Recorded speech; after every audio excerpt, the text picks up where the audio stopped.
La ville italienne de Turin retrouve ce samedi son statut d'ancienne capitale royale. Escorté du Gotha européen et de sa parentèle, Victor Emmanuel de Savoie, prince de Naples et chef de la maison royale d'Italie, y rejoindra ses ancêtres dans la nécropole de la basilique de Superga. Sa vie fut mouvementée, il était né à une époque qui ne le fut pas moins. C'était le 12 février 1937, à Naples. Son père, prince de Piémont, est alors l'héritier du trône d'Italie, sur lequel est assis Victor Emmanuel III, son grand-père, un roi qui a du mal à se démarquer de son tonitruant chef du gouvernement, le Duce, Benito Mussolini. Publicité alors que l'Italie s'allie à l'Allemagne nazie qui vient d'envahir sa Belgique natale, sa mère, Marie-Josée, décrira même ce dernier comme « un tribun vulgaire », un bouffon poseur et orgueilleux. La Seconde Guerre mondiale a, en effet, bousculé toutes les fées qui s'étaient penchées sur le berceau de ce premier fils, né 4 ans après la princesse Maria Pia, 3 ans avant Marie-Gabrielle et 6 ans avant Marie-Béatrice. C'est d'ailleurs cette même année 1943 que, après le débarquement allié en Sicile, et alors que les forces allemandes envahissent l'Italie, la princesse de Piémont prend la décision de fuir avec ses enfants. L'exil à 9 ans pour protéger son fils des menaces d'enlèvement que font planer sur lui les sbires de Hitler. Il traverse la frontière qui les sépare de la Suisse le 8 septembre 1943. Et regagne Rome en 1945. Après l'abdication de son grand-père, le 9 mai 1946, son père devient roi d'Italie sous le nom d'Humbert II. Moins d'un mois plus tard, le 2 juin, dans un référendum très contesté, le juge Alberto Sansovino confirmera en 1990 le trucage des urnes. 54% des Italiens optent pour la République. Ne voulant pas un trône taché de sang, le roi Humbert s'efface et s'exile. Victor Emmanuel n'a que 9 ans. Pour lui, c'est juste un voyage plein d'aventures qui commence. Avec sa mère et ses sœurs, il quitte Rome pour Naples d'où il embarque sur un croiseur à destination du Portugal. Le roi exilé, mais jamais déchu, les y rejoint 10 jours plus tard. La séparation de ses parents, officiellement pour raisons médicales, ne tarde pas. Humbert II s'installe à la Villa Italia de Cascais, au Portugal, tandis que la reine Marie-Josée part en Suisse, au château de Merlinges, son fils avec elle. Les illusions de la fantasque princesse belge se sont depuis longtemps fracassées sur les rigueurs de la cour et la passivité de son époux, trop longtemps soumis à un père auquel est reproché d'avoir contresigné les lois raciales édictées par Mussolini en 1938. Le 1er janvier 1948, la Constitution italienne stipule « Il est interdit aux anciens rois de la maison de Savoie, à leurs épouses et à leurs descendants mâles d'entrer et de séjourner sur le territoire national ». Victor Emmanuel va donc étudier à l'École internationale de Genève, puis au Collège des Princes, le Roset, à Rolle. Il ne voit son père qu'au cours des vacances scolaires.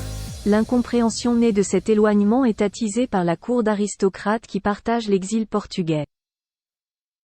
Il voit d'un mauvais œil l'héritier mener la Dolce Vita. Son goût des bolides, surtout, ne passe pas inaperçu. En 1962, il a d'ailleurs un grave accident de Ferrari avec, à bord, sa fiancée.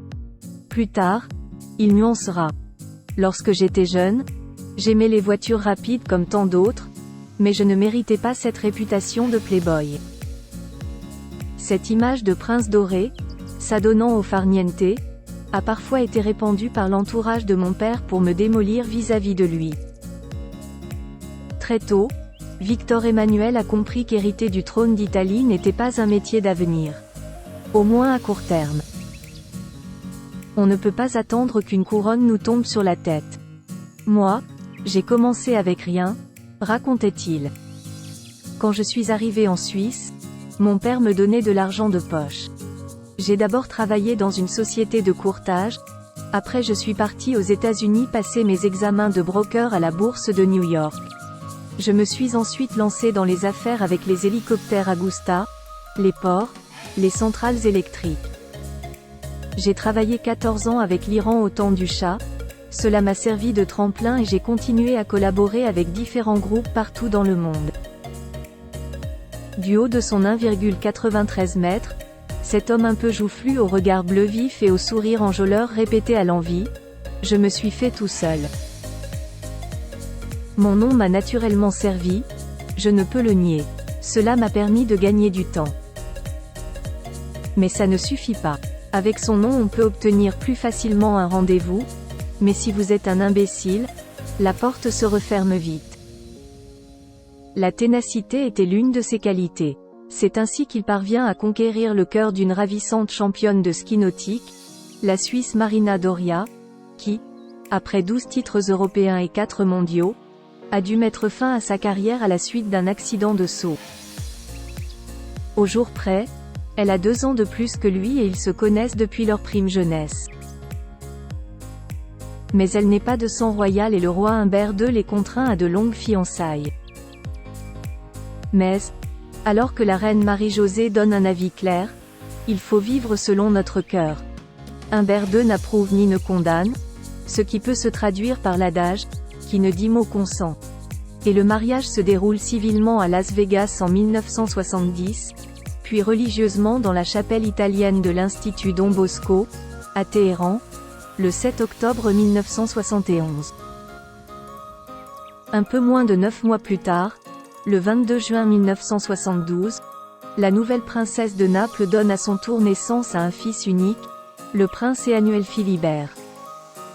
La réconciliation avec le roi Humbert II se fait autour du berceau. L'ancien souverain se rend à Genève pour assister au baptême de son petit-fils, à qui il octroie le titre de prince de Venise. En 1991, accusé de meurtre, il est acquitté. Sa réussite dans les affaires a permis à Victor Emmanuel de se faire construire à Vezena, près de Genève, une maison originale, puis d'acquérir un chalet à Gestaad et une propriété sur l'île de Cavallo, en Corse. Ce sera, dans la nuit du 17 au 18 août 1978, le lieu d'un drame. Pour effrayer des touristes italiens qui ont emprunté le petit canot pneumatique arrimé à son yacht, Victor Emmanuel tire 2 coups de feu. Mais c'est Durkhammer, 19 ans, un jeune touriste allemand paisiblement endormi sur un autre bateau, qui est mortellement blessé. En 1991, au terme d'une procédure de plus de 10 ans, les assises de Paris acquittent Victor Emmanuel de Savoie de l'accusation de meurtre, mais le condamnent à 6 mois de prison avec sursis pour détention et port d'armes prohibé. De cet épisode tragique le prince a accepté de témoigner, il y a quelques mois, dans le documentaire qui lui était consacré, Dans l'ombre du trône, Victor Emmanuel de Savoie. Blanchi dans une affaire de proxénétisme et de machine à sous, la réalisatrice, Béatrice Borromeo, est l'épouse de Pierre Casiraghi, fils de Caroline de Monaco, et la fille de Paola Marzotto, une amie de Birgit Hammer, sœur de la victime. Les méandres de cette affaire sont disséqués avec une méticulosité toute chirurgicale. Pendant 17 ans, j'ai dû me défendre contre ceux qui voulaient la chute du taureau, comme dans une corrida, lui confie le prince. Mais n'oubliez pas que le taureau a des cornes. D'autres sombres histoires viendront obscurcir ce destin. Il est ainsi soupçonné d'appartenir à la loge P2 de Licio Gelli, à l'origine de la chute de la banque Ambrosiano. Puis, en 2006, d'être impliqué dans une affaire de proxénétisme et de machine à sous, dont il sera encore une fois blanchi. Cela lui aura cependant valu une arrestation en Italie car, enfin, il a pu mettre un terme à un long exil. Les frontières de l'Europe étaient ouvertes depuis longtemps que les portes de l'Italie lui demeuraient fermées. Une loi d'exception, fulmine-t-il en se tournant vers la Cour européenne des droits de l'homme. Je ne veux pas faire de politique, ni créer une polémique, je désire seulement avoir le droit de rentrer dans mon pays natal, comme un simple citoyen, déclare-t-il. On lui demande de reconnaître la République, ce qu'il fait, puis de s'excuser pour les lois raciales que son grand-père a contresignées, ce que fera son fils Emmanuel Philibert bien plus tard, en présentant les excuses de sa famille à la communauté juive d'Italie. Et le 23 décembre 2002, 19 ans après la mort du roi Humbert II, un an après celle de la reine Marie-Josée, tous deux inhumés dans l'abbaye savoyarde de Hautecombe sur le lac du Bourget, il peut rentrer en Italie. Il n'aspirait plus qu'au repos un an après l'abrogation de la loi d'exil. Les Savoie sont réunis à Rome pour le mariage du prince Emmanuel Philibert avec l'actrice française Clotilde Courreau, en la basilique Sainte-Marie des Anges et des Martyrs. Avec le temps, et suite aux épreuves judiciaires, le prince Victor Emmanuel s'est peu à peu retiré de la vie publique. Mais il participait encore aux événements importants des ordres dynastiques dont il était le grand maître. En mars 2023, à l'abbaye de Hautecombe, il célébrait ainsi le 40e anniversaire de la mort de son père. Sur les rivages du lac de Genève, il n'aspirait plus qu'au repos. Avec l'âge, j'ai adopté une philosophie de vie, car je suis passé par des moments très désagréables, avait-il conclu il y a quelques années. La seule chose qui compte vraiment, c'est la fidélité à ce que je suis, à ce que je crois, à ma famille,